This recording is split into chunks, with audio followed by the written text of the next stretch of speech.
வணக்கம் அனைவருக்கும். சண்டே வணக்கம். எல்லோரும் சாப்பிட்டீங்களா? எல்லோரும் வீட்லேயும் நான்வெஜ் எடுத்து சாப்பிட்ருப்பீங்கன்னு நினைக்கிறேன்.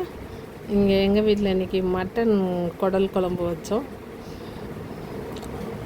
எங்கள் வீட்டு செய்முறைப்படி நான் இப்போ செய்கிறேன்.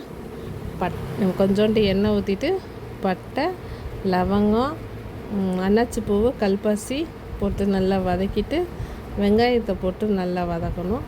அதுக்கு முன்னாடி குடலை நம்ம சுத்தம் பண்ணி வச்சிடணும். அது கூட இந்த வெங்காயம் வதங்கினோடனே இஞ்சி பூண்டு பேஸ்ட்டு போட்டு நல்லா வதக்கணும். இஞ்சி பூண்டு பேஸ்ட்டு வாட போகிற அளவுக்கு நல்லா வதக்கிடணும். வதக்கின பிறகு நம்ம குடலை சுத்தம் பண்ணி வச்சுருப்போம் பார்த்தீங்களா, நல்லா வாஷ் பண்ணிவிட்டு ஒரு 10 தடவையாவது நல்லா வாஷ் பண்ணிவிட்டு அதுக்கப்புறம் நம்ம வெந்நீர் தண்ணி வச்சு அந்த வெந்நீரில் போட்டு ஒரு 5 நிமிஷம் வச்சுருந்துட்டு அதுக்கப்புறம் அதை வடிகட்டி அதை நல்லா திரும்ப ஒரு 2-3 தடவை வாஷ் பண்ணி உப்பு மஞ்சள் தூள்லாம் போட்டு வாஷ் பண்ணி வச்சுருப்போமா, அந்த குடலை எடுத்து இந்த வெங்காயத்து கூட போட்டு நல்லா வதக்கணும். நல்லா வதக்கினோன்னே ஒரு 10 நிமிஷம் இல்லை ஒரு 5 நிமிஷத்தில் அந்த குடல்லேருந்து அப்படியே தண்ணி வதங்க தண்ணி வரும். அந்த தண்ணியிலே நல்லா நம்ம ஒரு 1/4 மணி நேரமாவது வதக்கணும். வதக்கினா தான் அது டேஸ்ட்டு செம்மையாக இருக்குங்க. நல்லா வதக்கிட்டு கொஞ்சம் மல்லித்தலை போட்டு அதையும் நல்லா வதக்கிட்டு நம்ம தேவையான அளவு தண்ணி ஊற்றி குக்கரை நல்லா க்ளோஸ் பண்ணிவிட்டு வெயிட் போட்டு ஒரு 7-8 விசில் அடிக்க வைக்கணும். நல்லா 7-8 விசில் அடிக்க வச்சா தான் நல்லா பூ போல் சூப்பராக வேகும். இப்போ நம்ம இதை இந்த சைடு வேக வச்சுட்டு இப்போ நம்ம மசால் பொடி போட்டு நம்ம குழம்பு வைக்க போகிறதில்ல, மசால் அரைச்சி ஊற்றி நம்ம இப்போ குழம்பு வைக்க போகிறோம்.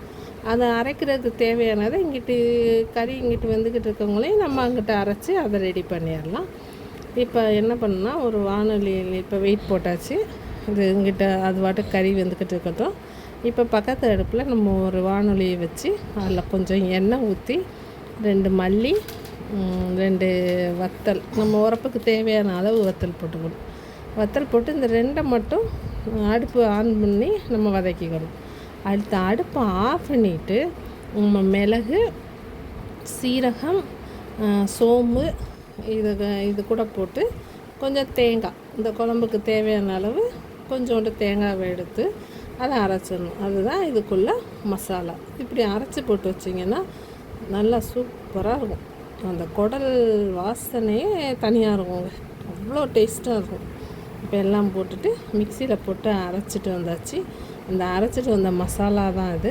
இந்த மசாலாவை கறி நல்லா வெந்த பிறகு நம்ம அந்த குடல் கூட நம்ம இந்த மசாலாவை சேர்த்து தேவையான அளவு தண்ணி ஊற்றி மஞ்சத்தூள் போட்டு உப்பு போட்டு உப்பு சரியாக இருக்கான்னு செக் பண்ணிவிட்டு அப்புறம் நம்ம நல்லா கொதிக்க விட்டோம்னா அந்த மசாலா வாடெல்லாம் நல்லா போய் இப்படி சூப்பராக நம்மளுக்கு ஒரு குடல் குழம்பு கிடைக்கும்.